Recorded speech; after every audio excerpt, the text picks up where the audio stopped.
Evo jedne lepe, drage, mlade umetnice, Ljubica Sekulić. Dobro večer. Ljubica Sekulić, dobro večer i dobrodošli.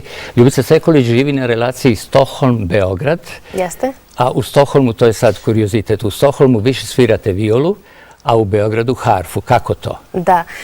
Pa ja sam se odlučila da se profesionalno bavim sa oba instrumenta i završila sam u Beogradu kod profesorke Ljiljane Nestorovske. Takođe violu sam studirala ovde kod profesora Dejana Mlađenovića, zatim sam se usavršavala u Göteborgu kod Bjorna Hogrena i nekako me taj muzički put naveo na Stockholm, gde violu dosta sviram u gudačkom kvartetu, takođe u jednom world music bandu, a harfom se bavim naravno sa orkestarskom muzikom i trudim se da dosta često sviram u Beogradu. Evo, Katarina ima za vas neko zanimljivo pitanje. Pop gudački kvartet, world music, da li to znači da u Švedskoj se žanrovi lakše mešaju, da nije toliko rigidna podela na klasičnu i ostalu muziku?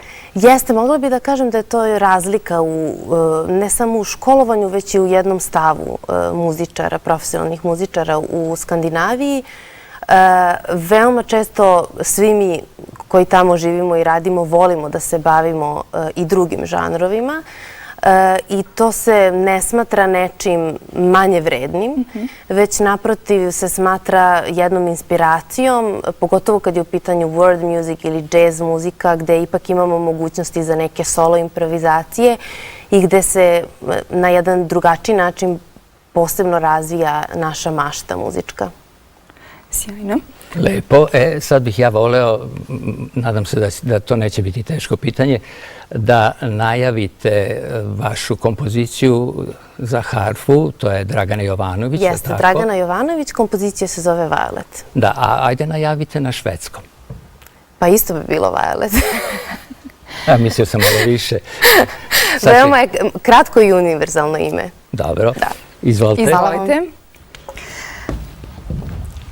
Ono što je interesantno u vezi sa kompozicijom Violet jeste da ona u stvari, kao što znamo na engleskom, znači ljubica. To jest kompozicija je posvećena Ljubici Sekulić, zato se i zove ljubica, to jest ljubičasto ili Violet.